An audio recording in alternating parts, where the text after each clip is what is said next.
everyone, welcome back to my channel.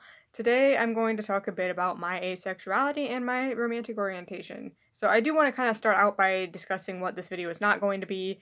It is not going to be an asexuality 101 video. I'm not going to explain to you the basic definition of asexuality or define any of the micro labels or other terms that I'm using. I will link to resources in the description below if you are interested in any of that information. If you're not familiar with asexuality, if you just want to learn more, I will have links to that down there, so you can check those out if that is what you are interested in, and then come back to this video and find out more about my specific experience. I'm also not going to be talking about gender identity here. I am genderqueer. I consider myself non-binary, or at least that's the term that I'm using at the moment, and that is definitely something that I would like to eventually discuss, but we're just not there yet. And I feel like that might come up organically in videos and things, but I don't feel like my gender identity is stable enough at this point for it to make sense for me to make a whole video about it that's going to exist forever on the internet, or at least, internet version of forever, however long that actually is. So let's actually get into my specific experience with asexuality then. I am biromantic, asexual.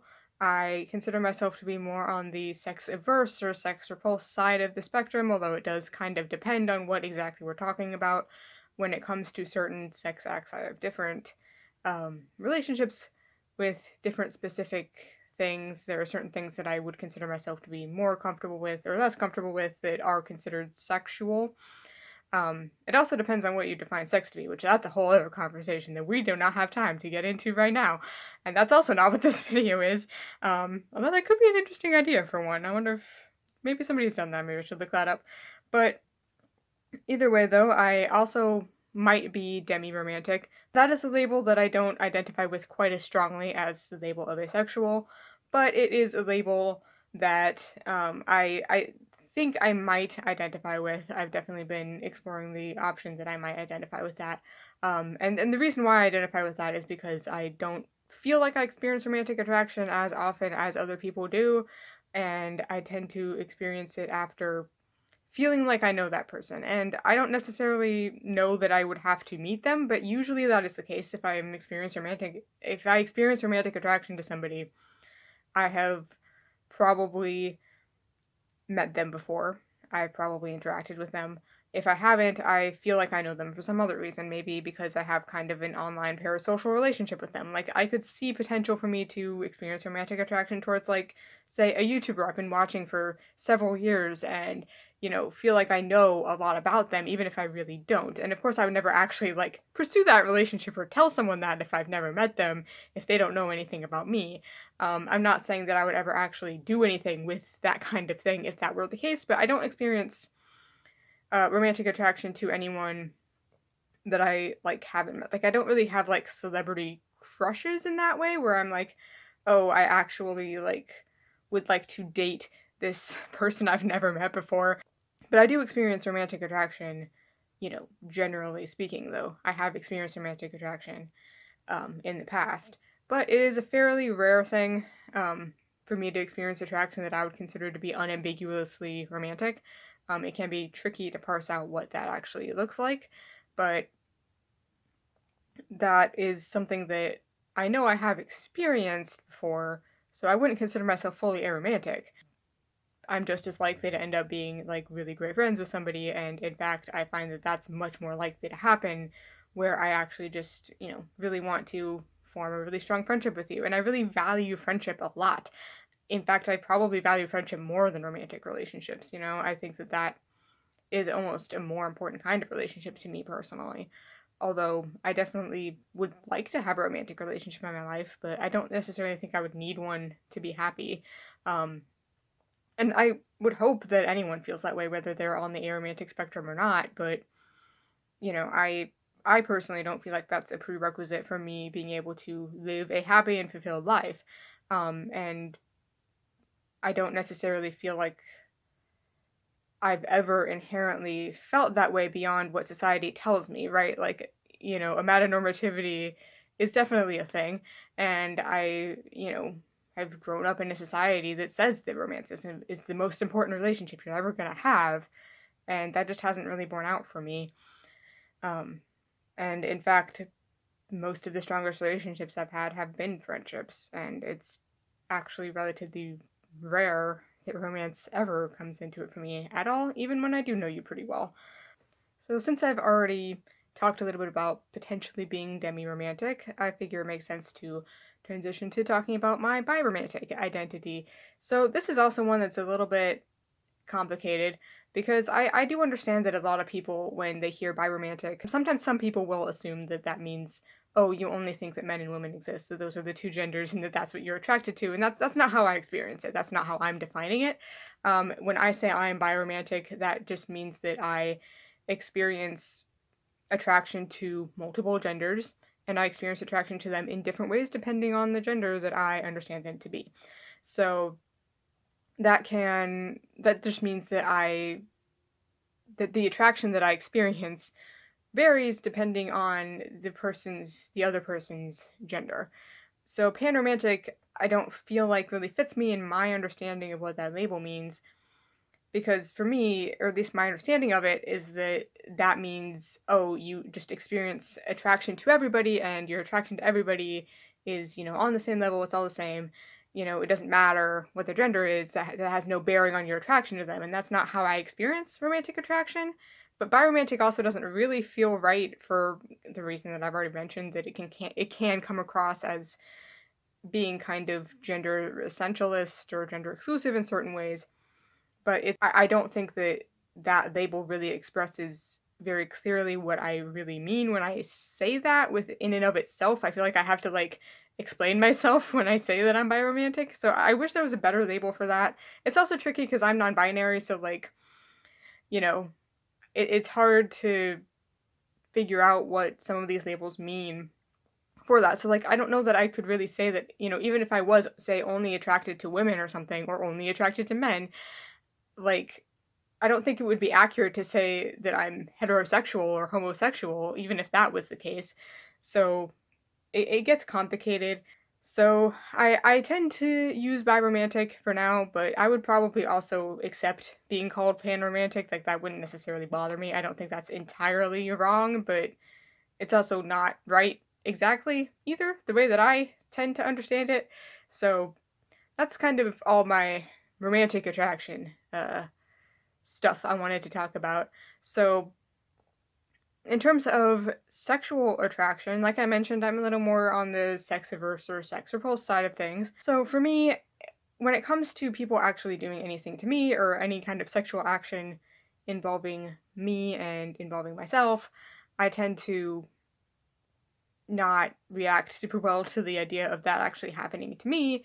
But when it comes to other people doing that, I'm obviously totally fine with other people doing what they want in the privacy of their own homes, or even, wherever they want. I don't care. If I don't have to see it, I really don't care what you do. I'm not here to judge anyone for having sex or, experiencing sexual attraction in a way that I don't. I understand that other people's experience is different than mine, and that's okay. I'm not saying that I have a problem with other people having sex. I just don't like the idea of doing it myself.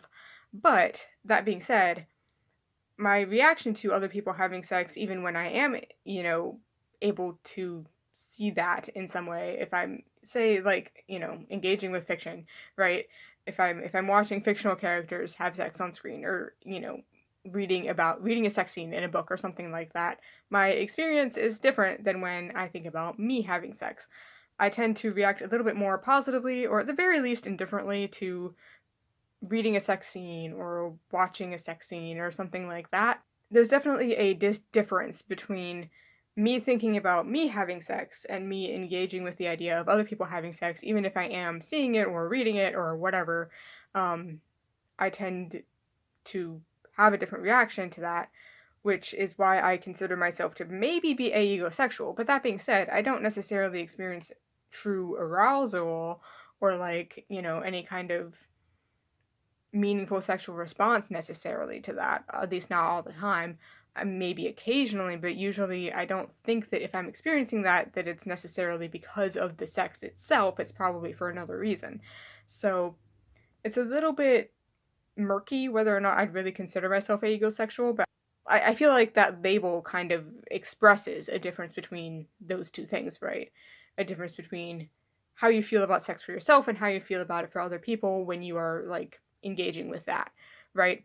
But there is a difference between how I feel about that even when it is other people in fictional situations. Like I don't tend to like the sounds. So um sex scenes in movies and TV and things like that I'm generally not a fan of, which is why I would never like watch porn or anything like that.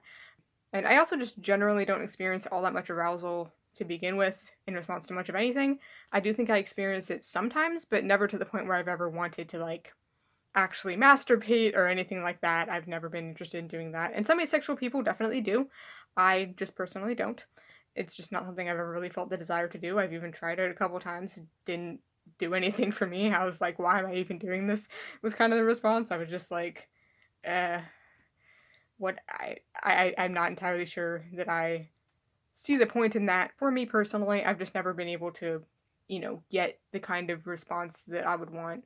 And maybe I'm just impatient. Maybe if I tried hard enough, I could get that to happen. Because, like I said, I do think I experience some arousal, but I frankly just don't care enough to try that hard to find that out. I don't really care to know either way. I know what I know about my experience as it is, and I don't think I need to like orgasm to you know, to understand my sexuality the way that I do. And I don't think that that would necessarily change my understanding of my sexuality if I did. But like I said, I do think I experience some arousal to certain things. It's just that none of those are sex um, in any way. And it's actually pretty rare. Like, sex, if anything, I don't know. It does depend on the situation. There are some sex scenes that I do experience some level of arousal in response to. But there usually has to be something else going on there that is actually resulting in that more. So in terms of just other types of attraction, I do experience some sensual attraction, which is, involving things like cuddling or, kissing, things like that. I do experience that some. But it is relatively rare that I fully experience it. Like to the point where I would like kiss somebody. That's actually a very rare experience for me. But some level of sensual attraction I definitely do feel sometimes. And it is notable when I feel that because I'm generally fairly touch averse. So if I am experiencing the desire to touch someone, like that is a significant thing for me. That's not necessarily typical in how I interact with people, generally speaking. And that can absolutely happen whether I know the person or not. It can happen, you know, in any situation really. Um, I I definitely enjoy, and also when in terms of other people too. Like my favorite scenes in romance novels are often just the scenes where they're like hanging out, they're cuddling, they're sleeping next to each other. They're not actually having sex, right? Like I like the physical stuff that like communicates that there is some kind of romantic or sensual tension there, but that isn't necessarily about sex. And I often find myself frustrated when it becomes about sex. Um, in a lot of those situations, right?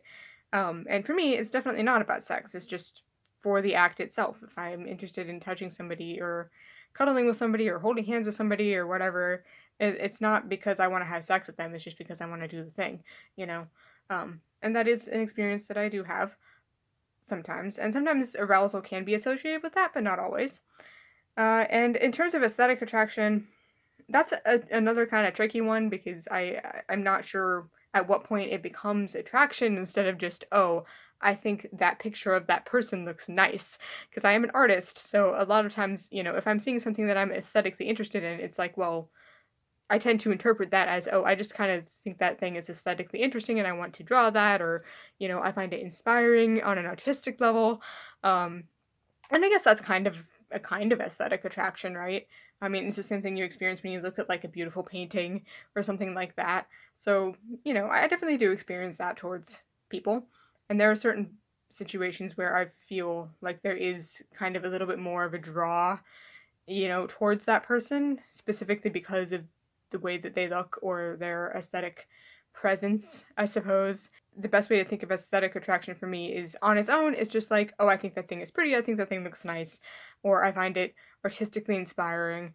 But it can also combine with other elements to lead to something like romantic attraction, or it could be, connected to sensual attraction or connected to some kind of arousal.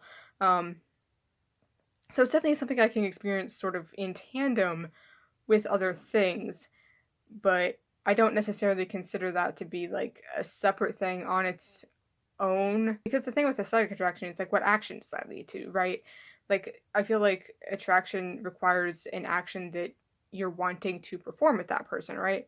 Like if you are sexually attracted to someone, well, I don't know. I guess it doesn't always have to, right? Because, I mean, you can be not sexually attracted to someone and still have sex with them. You can be sexually attracted to someone and not necessarily actually want to, you know, go down that path with them because it's not appropriate or because you just can't do that for whatever reason, right?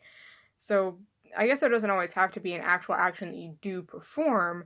They're not, attraction and action are not the same thing, but I feel like there has to be an action that is, associated with that attraction, something that you have the desire to do, even if you're not actually going to pursue that desire, right? And I feel like with aesthetic attraction, it's like, well, what is that desire that you have? Because with sensual attraction, it's like, oh, you have the desire to touch somebody. With sexual attraction, it's you have the desire to have sex with somebody, right? But with aesthetic attraction, it's like, well, what is the desire there? Do you just want to look at them? Maybe. I don't know. I think I'd have to like really sit down and like think about all of the past, people or like actors or whatever that I've been attracted to in that way and figure out if there is something else there or if, it is truly just like an aesthetic attraction that was drawing me to that person. Because, when I really think about it, I think there probably was something else there. I feel like there almost has to be because, you know, I definitely felt something different there than when I just, look at something that I find physically attractive or interesting or, you know, worthwhile. And there can be absolutely like a draw to those things that I just find to be pretty or that I find to be artistically inspiring, right? And maybe that's all aesthetic attraction is. That's maybe all it has to be. I think I've talked myself in to landing in that kind of space where it's like, in order for it to really feel meaningfully like attraction in the way that these other things do, from my understanding, right? I feel like there has to be something a little bit more, but aesthetic attraction can absolutely play in to these other things that we're talking about. It can play into all of these other elements. I did want to mention that I have been wondering if I might be autistic lately. I don't know that that is necessarily relevant to my asexuality, but I do think it's possible. It could be. At least in my particular case, that's not the case for everybody. It's not the case for everybody who's asexual or everybody who's autistic. Those things are not always connected to each other, but for me, I think it's possible. They could be. Like I mentioned, I am somewhat touch averse, and the reason I'm touch averse could also play into the reason that I'm asexual. It's very possible those things are connected for me. And I would say that being touch averse is probably connected to me potentially being autistic if I am actually autistic, which I haven't been diagnosed, but I think there's a very real possibility that's the case. But sometimes the lines between those two things can be blurred a little bit. And it can be kind of unclear if a certain experience is because I might be autistic or because I'm asexual. And, the possibility of me being autistic is not something I've explored super in depth at this point. So I don't have a super clear answer on any of that yet, but it is just something I wanted to mention, put out there into the world, in case that is of interest to you. So I think that is everything that I have to say on this. So if you liked this video, I would love it if you would subscribe or hit the like button or, do all the things. And I've got my social medias linked down below if you want to follow me anywhere. I say like I actually ever post on social media. I do post on Instagram sometimes. I would say follow me on Instagram. I almost never post on Twitter anymore because that site is a hellscape and I refuse to log on if I can avoid it. I will see you in the next video.